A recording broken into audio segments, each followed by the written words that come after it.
abaine obumuga butari bumwe na bumwe nibatunga uburemezi bw'amaani omu mirimo ei bakukora aha bantu ahu bakutuura nabo bataireho n'omu office ei bakuza kutunga obuyambi. Omukyara Joy oine obumuga bw'obutahurira yatugambira obuzibu bwarabiremu bwanyuma yiba kumutwekenda akamunagirira omwana. Yayongera yatushoborera ku agerizeho kukora ekikubasika kwenda ngu omushaija ogu ahereze omwana obuyambi akaza omu bebembezi konka kikamuremesa. Obusinge ogu ashobeirwe bwanyuma y'okuza omu office ezikurwanirira obugabe bw'abantu abaine obumuga mbiri akabura kuyambibwa emirundi mingi.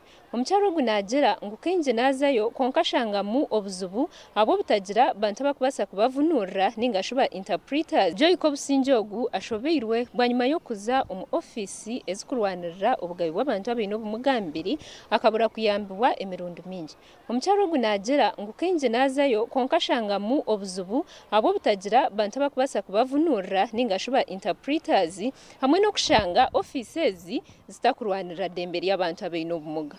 Abesiga Mukama Joshua oine obumuga bw'obutareeba kandi omwe aha beegi nawe mu kugambaho na Sky TV yatugambira oburemezi obwarabiremu omu kushoma kwe. Aho mu kubara tuyina akakantu nikagaragara enamba mwenda emwe kusara mwenda na 0 then wa umwe direction yo kukatamu niyo namba yo kuhereza hati wakatamu nkoti nekuhereza 1 ukakatamu nkoti nekuhereza 3 wakatamu bati bagezaho okugamba n'omuhwezi wa meya omu rurembo rw'Ambarra kumanya enteekateeka eibinira abantu aba abana abebarema tutubinire program pango konka tubinire abanywani babo ati tom budget ntuba tubina kasente kake munonga kukwasa kuhika abana abazire babo kwa sensitizinga kwataraho umwana bakamuha akagaro kuyo kutambura konka ebindi omuzire itwe chamani tumuhereza obwenje. Ngumoshabe Caroline orukura ekitongore ekikurwanirira obugabe bw'abantu yatugira ngu abantu aba n'abantu nk'abandi kandi bashemerewe kutwarizibwa gye ngo kugira obumuga tubutebasa.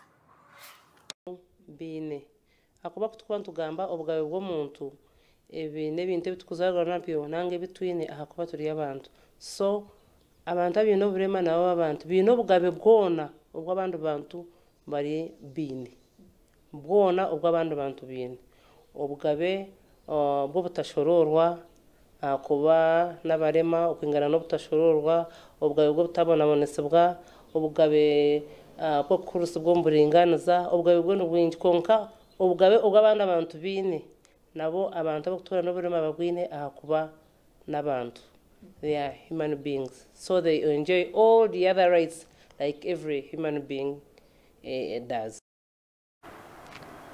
Omakuru gandi agutwinire abanyambarara na munonga abantu abari kutura omu city bashabwa kongera aha mutindo ogw'emirimo yabo eyibari kukora kugira ngo babase kugoba omu rurembo orubahirwe. Ebyagambwa omu rukiiko orwaba rwesirwe aba city bakugambira abanyamakuru okuba rero nibetebekanisiza city carnival. Ebyagambwa abirebe Asset Mwesige orumukuru w'abakozi omu rurembo rwa Mbarara mu rukiiko rw'abanyamakuru uri yashitamisa aha mbuga nkuru ya kanso uyaba nahereza program ya Mbarara City Festival.